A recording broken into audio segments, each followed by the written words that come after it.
Tikwano mu atimi hu se kan no so asaye esi kwanchen baabi editimba kan na ebo ne homodin bia so fa nkwa hwe sa bola kan mu men no so enkofa asanfofo enfament ene obomodi a twa fanchen ya na nke bi okwakoso ewura mu baabi ne se ete ne fa so bu ne fa so ne bu fa so a fei na dade na ehyetimba kan mu wono dade na ye free eyetimba kan mu ma etimbes na na se nua na eguso wono enua ni nyina yiye gu ekwan mu na enua na yiye gu ekwan mu na ahye bi so hono mu a etwam a nipa ba ya nwotwe na na etimwom nyame ni mukuro ni nyankopon de mu ho afofie papa nipa ne ensape ene praye na no kra no aso mu ho baabi na etiti ye ne ade ya na emu nan so de womunya womuti edidi muwom wo mo kasa sisi akra no mugu so mo se mo kasa bia na ene 2 seconds bia mu tirim o mo se Awurade medase nkwa no makanti kwa me adubrafo waka wo mo a enya womuti didi mu ni bia na ene wone santrefo di nkomo na ochie mu chese fiti na ekọ obaye sofo the buy nyina ni say the free traffic light ewo ofori krom junction e traffic light no na adum the police na ejina wo chire kwai ana ka timba no so efi tech side na buy ti omutwa mu ye ni ejina cars na free so nyina ya ana my o chire se yenso yenko nti e buy ya be duru sa traffic light no na je say afa na aso green or na go slow tina aso green ma ye ko te du wa ekwa mu no no so di achi te de abete ne pa wa te kim o be pemi achi ti makalo the premier kalo achi te premier ni mi na start go che me bo ni na atiti we just say the pride will be a pride because make I say na me nam say e buy no no na me pressure koso ti ma ni ba ko kai won say this adia confirm ko e hwechi na no mu no ti me beti on side one you know a premier abusia for some aye kai da Facebook ni so adama before when be hwa de wo anu wo kasa nyina te vozi kai mu bi eke wa krafie ya na ne vozi enu mu bi na ni wo ti a wo de wo nam kwa so ane se ye kwaye ba bie ene se timba yi pa wo sania timba no etifa sane ye na ebe to ka no nche pepepepepe no a ha nyame edom ho afofie papa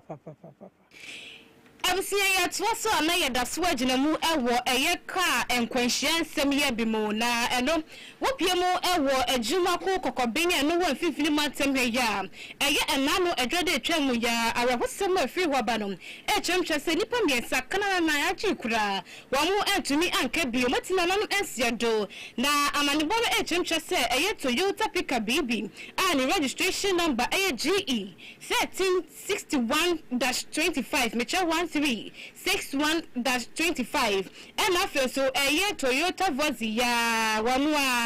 wanu so jinabu pampe ewa ha say wanu so ni registration number ASCN 478-26 na ba sano na dum judge mako di mi content pa ko ramu ewa ho na chese accident no eni enya ye papa na wabro mko duro mu busan say ba ne sai na enkwahye tumi ba no mu kire ma kire mu say Vozi wo free di mi content so wo konye overtaking ya yaka ho asema ka eni se wo yifa ho America sompo no sade yifa ye pickup ho na ba ne sano kwa na ye mfutro na sama emfutro fa kwan ni nyina so na kwa ba ye se si ye Vozi ra ye ni ma wade kwa bo ye pickup ma nam so ama ejadi form akwa mo ba fie mi anipa mako miensa atumeti na nam ensiado na eye dum jaju makuo no mudu hom na adehye wo mantem wo dadade matumi aboa enye nipa ba ye se enso enti dum jafo no du wo ma na mo de na aye critical panom ena eja mo kodwetwa wo ma mo so tumi yi enipa enan a empempe de du ba ko ena mo so na wo muti didi ma wo mo wo aye aresabia dokotafo ehwe wo mo so wo mo hu nipadwan ba bi atochema no batumi esie de ama wom nemom ni pamiesa ne de fofie entumi antoata enam so ama wom eti nananum ensia do enano edwede etwam ya ewo eye adwuma kokobenya no ewo emfifini mantem heya Wansanfo from one no wachimo down TTD commander chief superintendent from Port na ye Fergus na nansam wo waka ni nyina no se ɛho behia yie papa sa wo mo ɛyɛ ahyɛ ho dwumadie titire ne wo mo a ɛyɛ fitafoɔ ne wo mo express cars no wo mo so benya driving license ne bi na de nti ama ne ka sa wo so mo nya driving license ne nyina no ɛyɛ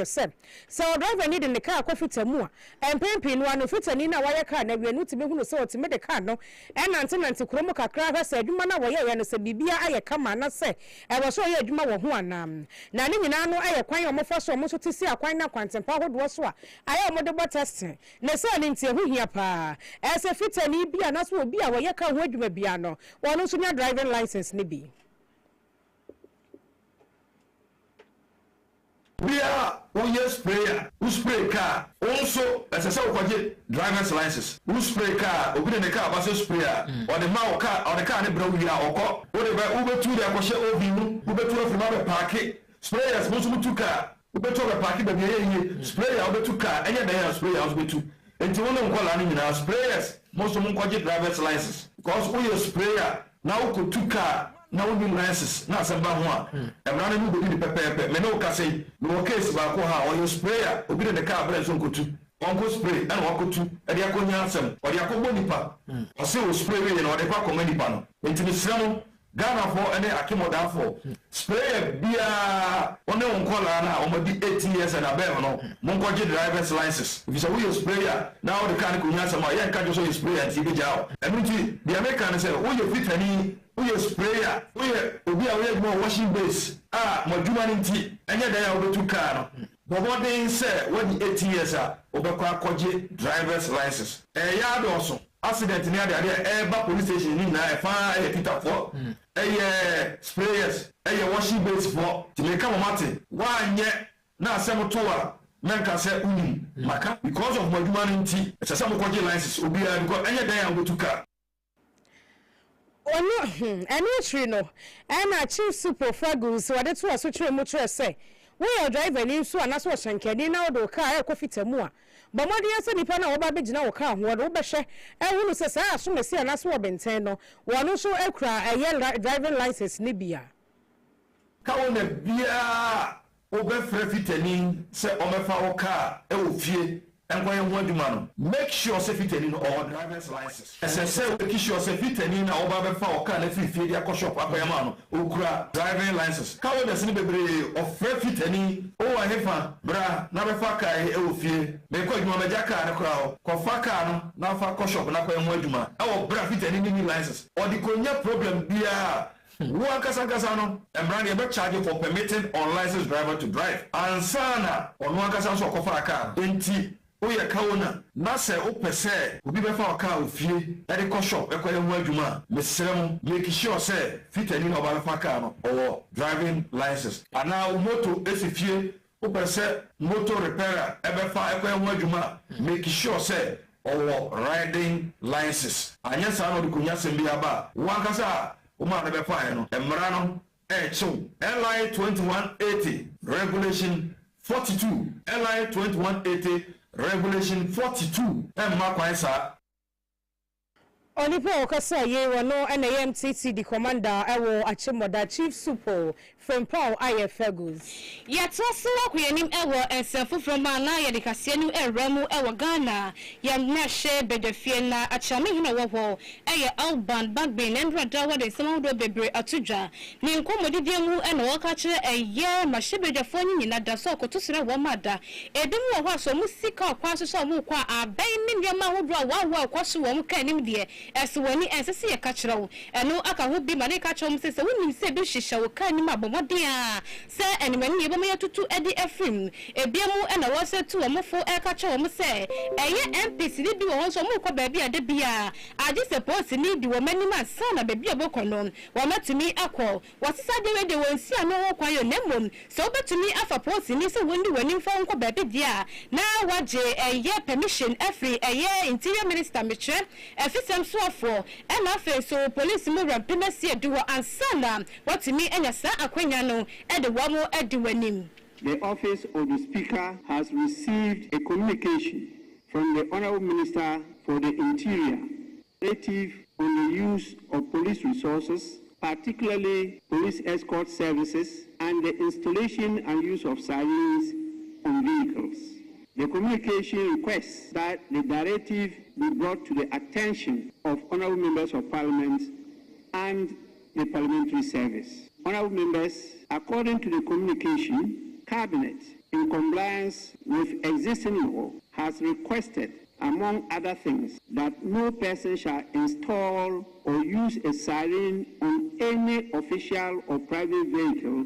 without the prior written authorization of the minister responsible for the interior. Similarly, no person is to utilize police resources, particularly police escort services, without the requisite written authorization of the Minister for the Interior or the Inspector General of Police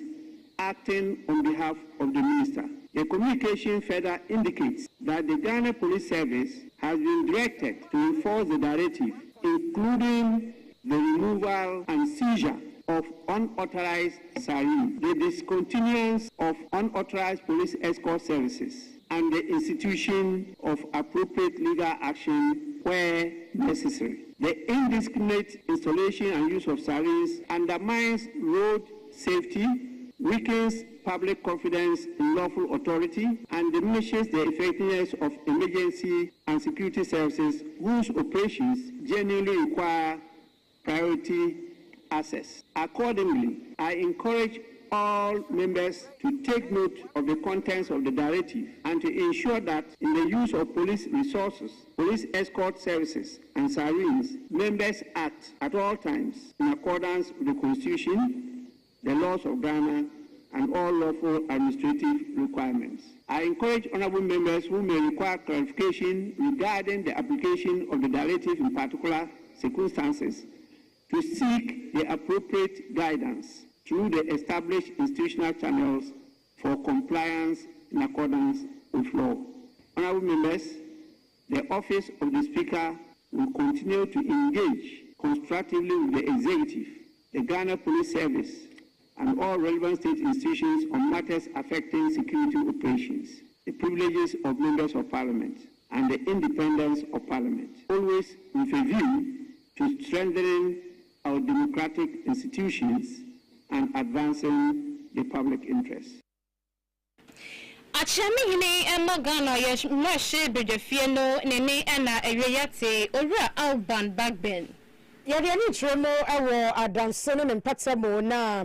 wale popo no ene wo adansi dompoase ene nana okofo kwabena bonsu wono na dia so dia to bedwaba wono no wo boase mensene mo ne nyamfo first love apia kini na nimu se wosre no wada drip machine wa isi hono mo wano no eyese yemfam wana nkeja wo mo fa ndwidwira kwan pi so ewo mpatem wono mso ka ne kwakwa yesem wo de wani tremo ewo hia yeso ene apetiko ko kwantempo ne so a ka ne kwakwa yese kwan na bibia ho no mo wabra drip machine no so ewo hono mo nti wo de wasra na adan kotodwogu foma nsada nsayemu se manhye bedani na na sa abona musini no wonhye na wo mo fa drip machine no emadwidwiri kwan so kakra enfa ma wo mo fesi wo mo bre papa pa wakwania badie ho nsem KMC bayan kampepa o bayan kampepa man se ne ye na fam de na ne ma ekoso boase no MCS ya na mo baye no on kan kire MC mame titru yakwan na wo bi kura ba doctor na wo frinhie so na e ba obedu kura 7 na ya e dia na aba na e de drip machines ya begu na kwan so dwa kakansu yentimi nyo eno dia ba na wo so eni e ma ekoso boase no director na me mpesa na mkaza kiro nka MC na nkasa wa anka maka kire ne pa ati abade machines abegu wo e kwa so asiesie keke kota akra ne yenwu ya enti has been giso we so says we be free kuma na wa baye ade money a wo free sabi enyina mu nkwanta ba sabi a nhia so a ade asam na eba o ma memuro no enye mre ati mo memuro enye mre kakra abana wa ba no wotinkran na mo amotia no me hyem se mo ntimo ni hwe ene me wasa mo ye de boa no mo moa eno me ho se kunka kwa wo muguso me say ma she won say sa kwan ye free anyinam e dey ba doctor ha no omo mani ni se bi da pemi no kura omo mra me fa so ye be ye de ntisa ma ye na se sabi nipa e ba doctor na wodi are na e ko de asa na yo mi akokura me be ma brepa o ade enti mesre sa assembly no boasem potemo no ene ni nkura ase no monti mani hwe na manse ndi obaya no ye no so oti sika ba ye de enti se na mo so wanyi mo fa mu de a ebe ha kakra mo ye bi na de aka mo hwe na nwie pe yo ye nyina asade onipo kasa yeyi eye adanse dompo asa hine nana okofo kwabena bonsu Androda na Greater Accra Regional House of Chiefs ebo anai kopie mum ewo Ghana Mampani John Dramani Mahama tina ya ewo Nkrampani Mantem Jubilee House asam na mekei wa bra mpanyifo ebo anai kopie mu ewo ho no Mampani editi wo manim ka kira wo se aban ensase akodi amafo wanyina prempe de o magigi bia na wo se wo ye wanyina se de be ye wo kine bi ya frani ye busani mu so be ye ena de bia enuti ena oni mpanyifo gusuam wamo ebwa se eye ensase wo aban di mankrofo ageno wamo ebeje ni dina ede ama aban. And so government is determined to end the indiscriminate and undervalued disposal of public lands to people of prominence. Public property must not be allocated arbitrarily or transferred to politically exposed or well-connected individuals through opaque land arrangements. We've therefore reviewed questionable transactions, land transactions. We've halted the processing of titles for some uncompleted allocations, and we've reclaimed some lands where necessary that were sold to individuals. Government is also preparing to come out with legislation to ensure that the disposal of any public lands and other state assets is subject to clear, transparent legal procedures, and on top of that, prior approval of Parliament. Where public lands have already been developed, the occupants may be required to pay the true market value rather than benefit from unfair or undervalued transactions. Ghana Mampani John Dramani Mahama ne ena ewieyati. Yetwa kase so na ye de ani atremu ewo mrahye na mrahye no dom kuma no ena kase dom kuma no mu asem mo ka nyina no se wamate se asoye ehwe sikasam so ya adwene se wo mo kwakwaje sika wo World Bank na sika wo mo kwakwaje no $300 million na ne nyina no nwumasua ho dwumadie bi a wo mo se wo mo baba ye na abo nwumasua nsem so wo mayi mu ene wo mo kwakwata biri se sika na na so mo kwaje sa besia no de ababa hye se dwumadie ne mom na ka ho bi ama dom kuma no kasa kire mu kire se wo mo ti ase enye yie wo mo nti ase na nti ase kina na ne nyina ka ho bi ama mafa ho nsentwefo Mua, Waripa Wakasa, Yano, a deputy ranking member, Awa Basum Kwa, Wamati, Mosha, Ayesika Samuswano, Dr. Gideon Buako, na Kasa Yamu, no Chemuchina say, Wamangana Sika, Musibia, Ayakama, Ewomo, na Kwabana Sana, Dia Musi Ayakame,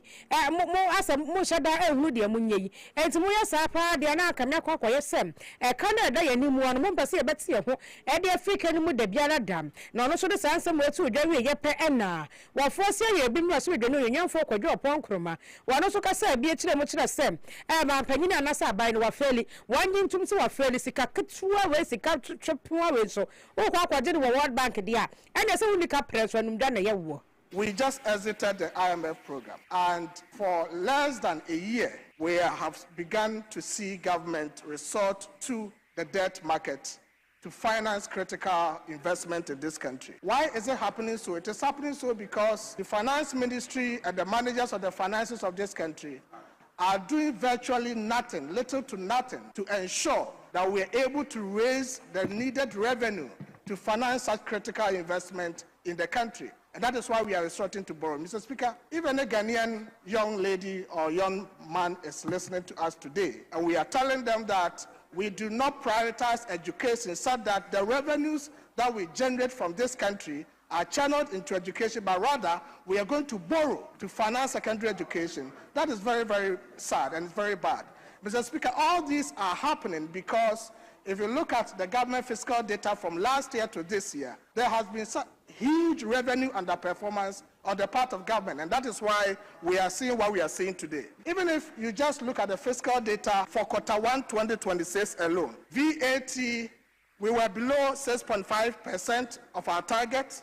For National Health Insurance levy, we fell by 29.9% of the target. For Get Fund, 29% of target. As all that government will have to do is to cut expenditure. And when government cuts expenditure, Quasi-fiscal expenses look from state-owned enterprise to state-owned enterprises. They are now embarking on quasi-fiscal expenses, spending the money on other things. One giving money to EPA, another giving money to other things. It is that reason for which at the Central Treasury, they can't find resources to pay for some of these priorities, and they've gone back to the debt market. Mr. Speaker, we have only 2 recommendations, even as we support this motion before us. Number 1, it is important that they get the revenue. Enti mpanyinfo mienu ekasa yeyi ayofo se ayrebi mrachi bedwani no nyamfo kwadwo wopon kroma ena afe basum ko a watse a worati kasam so no de wo wodon kuma afam wo no nyamfo eye gideon boako wano so nu masam ene ekoti ento mu mienu na na ekase aban na fedi a wo mu nika pre na wo so de anum danko a na enu akire no ena ene yetitire ni de ma eye basum ko na akasa mu na wo mu wezi kasam so wo mrachi bedafie no na ono akura san so eye mrachi bedwani a wo so ma de hia ewo boga tanga ba tompa so na se boga tanga central ori Isaac Adongo so so dey was hey moboa ehu moboa mude amoka yani yesi yakwakwaje besia de baba ye adwuma ena mote wonum na mo ka mo adwene ka de enimu ne niema pinu na face chese no a mode ba ye na nkofo ekwo school free no na nka mo sika ba ne yefa so masene munim de amoka meboa. Mr. Speaker, it is important to indicate that there is no loan agreement before this House to finance free SHS. Mr. Speaker, what we are considering is a loan agreement that is meant to improve access to free secondary education, to ensure that we eliminate the double track, provide more opportunities for grade C schools to be upgraded to grade B, and for grade B to be upgraded to grade A. Mr. Speaker, that is the loan that we are considering at this point in time. An amount of 257.7 million has been allocated to Component 1, which focuses on increasing equitable access to secondary education. Component 2, which is improving the quality and relevance of secondary education, has been allocated 33.8 million United States dollars. Mr. Speaker, strengthening Component 3 strengthens systems, communication, and evidence-based decision-making. And Mr. Speaker, 8.5 million has been allocated for this purpose. But Mr. Speaker, the government of Ghana will be providing a $23 million counterpart funding to fully implement this project. Enti wonyanya for Isaac Adongo say sika na wo mo kwa akwagia no enya so obi de ba betwane no mu spededi ayi sa yellow and green traffic lights do akwada no suku na wo mo kwa no eno no mba yehye no maye fi wonom na ne o matrate suku ahodo no abiebie ne memu ama eno ma he ha wo mo a na nya se bi kwa kwaji sika bi de ba ba ye bibi ne bia e de ade Big Joe Paint Enterprise na ye kanfo ede amau ene ebie wo se ye paint papa fie ene ho ene ti wo pe eye dodo mu atso afeso makuma Big Joe ese obama painter ne border from kama na ode akodi hujuma 0557 599133 obajo so na watimi amau painter ne border from so atimi atso ewo ho that school eye dunkwa area churches cooperative credit union eho ena ye bie eye account ahodo bebre ede ama obi biada savings account ye bie shares account ye bie child education account and fixed deposit ni nada ye bie bi ede ama obi biada sanso ena wo pesusu loan wo bie adwuma bi pesika ede ahye adwuma ni mu ama na tretre de a that school ena ye kwaji sasika ni na ye de akodi ye njuma sehwe kwa ye wo ho wase kropon dia so dunkwa ye wo central market former fishing corporation danimo na atena kase so ye ban forestry commission bibia kire wadwen a frempanyfo e wo 0332 228 000 bejo so na that school enkomo bia ya tumi ne wo atwetwe ewo ho Richland Kitchen Services ho ene yekoto jollof fried rice emu any stew eba no say special meat pie roast bread pizza waffles coconut pudding any aduane bi yetumi di ekoyeyemu dia eye Richland Kitchen Services wo se dodo maduane ne nyina no wonwa edema ma wo ma de so ma wo kama na dwumedie be na ebe koso wo be ya ifran na eye na be engagement birthday na wo be de nyina no wo to wonsa e de friend na baba aba popo ne nsa no kama atumi e de amount present ya se na wo be hu ye e wo ho ebi mpo awie komede wo pe ba bi ato aduane ne nyina no wo fra ye sisi e wo 0541192060 unless 0542195509 ye bejo so na yatumi abra waduane ne bi adi ye kire kwa wo present ya se dunkwa ono fen e ho na ye di enjuma e wo ho wo didi wi ye de obani musuo no so de ba ko pe eno any special ice natural mineral water any smart up in sukurejen eye na ba party wedding meeting gathering bi ani petro hwem e ho ye ba ko pe na me di ho dance aka fo ade ama o sefa som wa wo na wo dunkwa ene ne patam hwam na wo pe bebe betumi ato nsuo ni bi pa dia na eye ma akosia prince me kan na that am ko hwe ni mo nsuo ni bebi a ni nyina na ye nsuo kuwa wo ne bebe mpo na odo na ye sesansa begum se chapo de pe bia wo sabe tumi akabi ewo ho wa ben ayeli the butcher drug store no ewo BOT Francis ewo 0545 805261 obema osuoni bi ne boada fom dudu mu makomakom ni nyina no obenya bi ato ewo ma akosia prince ho Vego Target Electricals and Home Appliances ho na eye metal box one way gang or gang ni nyina yeto bi ewo ho eba ne se cable ceiling and standing fan TV fridge wo pe adanse ho ne masuku back no eye enkwada de empanyine de ho se ne makomakom ni nyina no yebeyi bi ede amawo yane eye older yan free pakesiem na edi enhwani mu wotu nan etra eye Mines Gate off German Road na bibia ni so afra yesisi e 0545501710 anase 0557235569 wotu akoton wuji ni makoma ni nyina no Vego Target Electricals and Home Appliances wasi obama onyema ni bi ato wo bofo kwan so Yanyina we so na awia pramtobere kase awia yensaka ye de basomo yemfa ne nyina ensi ewo ha emmamo ma moje brani adaje echi mafidie no eto eye ediekunu ba ko na chi ponkono no yamamu nyina mo ayiko na sanso wo ma won be hwe ye life and colored ewo eye abefo tinta fidie no